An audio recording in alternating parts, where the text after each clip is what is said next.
At the beginning of my self-improvement journey, I found a lot of inspiring stories about people who became successful through sheer motivation.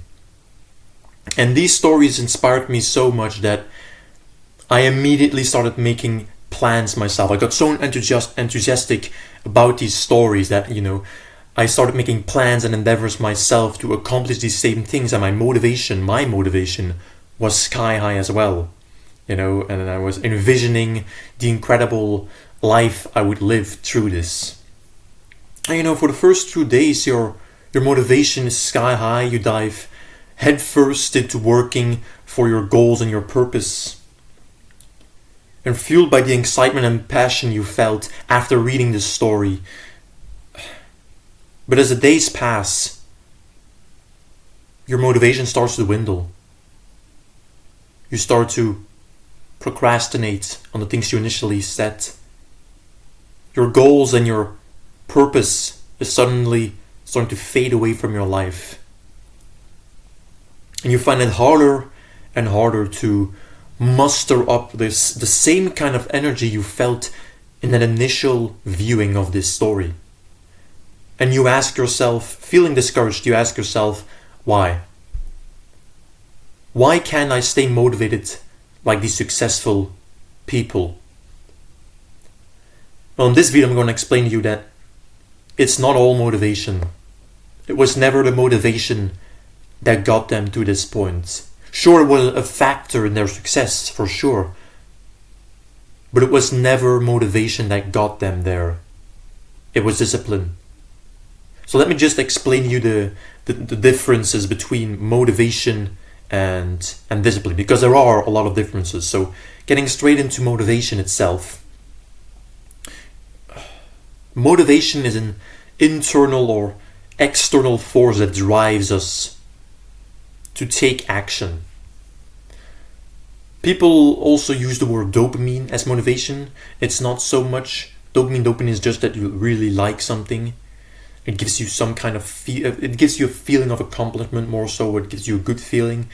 But some people, I think Andrew Huberman as well, maybe debated this or not. He describes it as motivation as well. But motivation is just a force that makes you take action initially, because motivation often derives or arises from the desire to achieve something or to get a feeling of fulfillment. That is where motivation arises from. So a feeling of a sense of reward or pleasure, you see, and that's the dopamine that we talked about. So motivation can come in different forms, such as intrinsic motivation. Now, intrinsic motivation is driven by desire and internal desires and values. That's it. So you have intrinsic motivation or extrinsic motivation. So of course, intrinsic is internal and extrinsic is caused by external factors that cause you to take action. Now, while motivation can be powerful and inspiring, it can also be unpredictable, and feelings heavily determine how motivated you are.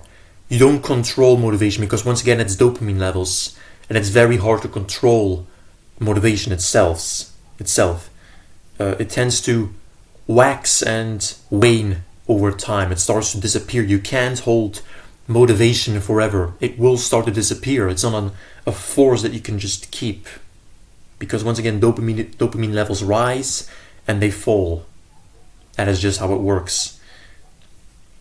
So relying solely on motivation to accomplish tasks or your purpose is not the best idea, because it will be challenging, because it's not always present. And it's, trying to accomplish goals which do take a lot of effort with a force that's not always present or not even guaranteed you'll have it, it's not the best case scenario, of course. So it won't always be present when we need it most, and that's the difficult thing about motivation. It can lead, and because it's not present at the moment we need it, that can lead to a cycle of negative mental health and therefore depression. And we want to avoid that as much as possible. Even when we get depression, you should be grateful for it, because depression is like a thermostat that determines how bad your life is going. But even then, that doesn't mean you should embrace and just try to get depressed. Of course not. So because this is not that consistent, it will be difficult to maintain consistency and achieve long-term success. Discipline, on the other hand, is the ability to regulate one's actions and thoughts and behaviors also, in a consistent manner. Now, it involves committing to a set of rules. So, it involves committing yourself to a set of rules, routines, schedule, all that kind of stuff, and adhering to them, so pursuing and doing them regardless of your feelings. Discipline has nothing to do with your feelings. It is just doing the hard work even when you do not feel like doing the hard work. Discipline, and I love this quote, is a difference between the one who wants it and the one who gets it. It's one of my favorite quotes, and it's absolutely true, because discipline is consistency, and consistency will get you towards your goals. Feelings won't, because your feelings will often say that you don't want to work right now. Just as my feelings just a minute ago told me, maybe you shouldn't film this video today, I can just go watch. No, but I have the personality, but that's also because I have now embraced the fact, the identity, that I am a Giga Chad, Adonis. I have embraced his identity, and that also helps immensely by staying disciplined. So if you don't know, watch my previous video about that. It will probably be the most important video I'll ever release. Which is not to say that this isn't important, but that's just on a whole other level. But unlike motivation, discipline is a skill. It's a skill that can be developed and strengthened, leveled up, like in a video game, through consistency. Through consistent practice. Just like in a video game you level up, you can level up discipline in real life, because all skills can be leveled up in real life. It's not relying on feelings, emotions, or external factors like motivation is. And discipline provides structure and stability in your life, which is very important for a self-improver. It's a structure that will lead you to your goals, that will help you achieve your goals, because with a clear structure, it's like plotting out the route on a map to your destination. But how do you actually do this? I'm going to give some quick examples of how you actually do this. How you actually are disciplined, because motivation is like the initial flame that ignites your passion to your goal. But discipline is what keeps you driving towards it. You need motivation to give you that drive to start doing it. But discipline is what you keep to actually achieve it. So now you know the difference between motivation and discipline, and you know why discipline is more important. I'm going to give you just a quick few things you can do to help you with being more disciplined. Because, if it's so important, you should know a few things how to stay. I'll make a separate video on this maybe as well, but here are just a few things. So you have to set your goals. Set clear, achievable goals. This is very important that they're achievable. If they are outlandish, you will not strive to achieve them because they are so, I just wrote that down as a goal. They have to be, it's important that they follow the SMART rule. If you don't know what SMART is, it stands for they are specific, measurable, attainable, relevant, and time bound. This is the SMART method you need to use for setting goals. The most important ones are that they are specific and achievable and relevant. These are the most important three if you're setting goals. Once again, I have another video I have a video about purpose and the dopamine detox video that also talks about how you actually set these goals and structure your schedule around it, which is also a tip in this video I'm going to use for discipline. So actually the dopamine detox video is still very relevant when it comes down to being disciplined, because it's actually monk mode protocol that we go into in detail in that video. So monk mode is of course pure discipline to achieve your goals, which is very good. So if you want to know more about this in detail and have like actionable steps, go watch that video. I'll probably maybe have a card pop up right here. So of course, as I just said, with that point, you need to create a routine. After you set your goals that are smart, you have to create a routine around these goals. And this routine will follow a structure called the 80-20 rule, where 80% of your time or focus is just on the most important task to achieve that goal. So create a routine that is built around this goal. Third thing is break it down. Break the goal down into more actionable steps. Because if you have a big goal, for example, 50 subs. So by December, my goal is 50 subs. That's a goal. But what do you do to achieve this goal? You have to break it down in smaller goals. For example, 10 subs, 20 subs, 100 viewers, 200 viewers. You have to break it down, that many videos. So I have to break down in a different number of videos and then different number of subscribers for each month. So to break down your goals into more achievable goals for each month. Very important step 4, also dopamine detox video. Remove distractions. Distractions or bad habits are the things that are keeping you from achieving these goals. Not just the distraction, but also distractions aren't just bad habits, but also other goals. As I said, your goals need to be smart. They need to be specific, measurable, attainable, relevant, and as I said, relevant. This one has to do with the relevant one, because you have so many goals right now probably that are not even important or actually relevant to you, but you still want to pursue them.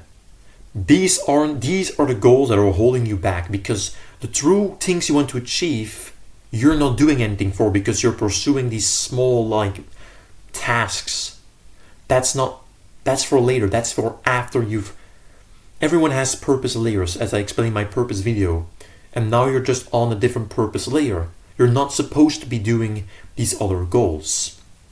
So distractions is not just the bad habits, it is also the other goals that are distracting you from your actual desires. Number 5, practice self-control. This is mindfulness. This is what we do through stoicism, mindfulness, and thus meditation. So meditate, people. So you have to develop self-control and willpower by gradually pushing yourself beyond your limits, or beyond your comfort zone. I like saying beyond your limits. Now, 6, find accountability. I'm going to start my God journey again, which is an accountability journey. But accountability is very important. I've not stopped. I've stopped the God journey for a while, but I've not stopped holding myself accountable. I'm still every day checking off what I've done and not done. In the recent days, because of my new identity, every day, as I said, has been near perfect. As you can see, and this is like a Giga Chat I draw to remind myself that I am a Giga Chat now. So accountability is very important, because you can use a friend, and so enlist the support of a friend or a family member or a mentor who can hold you accountable for your actions. That is a very important factor. So share your goals and progress with them regularly, knowing that someone is monitoring your progress can provide an extra boost to staying disciplined and thus achieving your goals. So you can follow my God journey again. So God journey, and use at Tempest Vanguard or hashtag Tempest Vanguard. Doesn't matter. I prefer at, because then more people go to come to my channel. No, I'm just kidding. That is kind of true. Very important. Number 8. Embrace discomfort. We are too comfortable in this day and age. In the modern age, we are too comfortable, and we don't like doing hard stuff. I've been recently doing the discomfort of training my knuckles, so doing knuckle push-ups and punching a wall for 100 reps with each hand for, 100 reps at least, to get larger knuckles. That is stepping out of the comfort zone. Taking cold showers every morning, that's out of the comfort zone. Do things that discomfort you, because the things that your brain are making excuses for, oh no, but I'm tired and this and that, the thing your brain is making excuses for, that's the thing that's your discomfort, and that's exactly why you should do it. 9. Learn from your failures. I'm a failure, you're a failure, we're all failures, but that's okay because we learn from our failures. The you that fails and the me that fails will learn more than the one that doesn't. Our failure selves will be doing more than our lazy versions. Because our lazy versions didn't even try. But our failures, well, at least they tried. They failed, but now they've learned from their failures. So be a failure. Embrace setbacks. And then the 10th tip I can give you to be more disciplined is to practice self-care. Maintaining discipline requires a healthy body and mind. This is what we do in self-improvement. Self-improvement is not just improving your body, it is improving your mind as well. A lot of people will view self-improvement and they'll think it's either someone who really dislikes fitness and is just purely talks about the aspect, which is good also. Every improvement is good. Just remember that. But some people, you have to combine both. It's physical and mind. You can't just have mind because you need a healthy body. You can't just have body because then what are you doing? You won't actually be happy because it all stems from here. So try some relaxation techniques and stuff like that. So take care of your mind, take care of your body. And these are just 10 tips about discipline I can give you. So screw motivation. Embrace motivation as a spark that lights your flame, that lights a torch of you pursuing your goals. But after that spark's been ignited, stay disciplined. This was Stand by Zangar once again, signing off.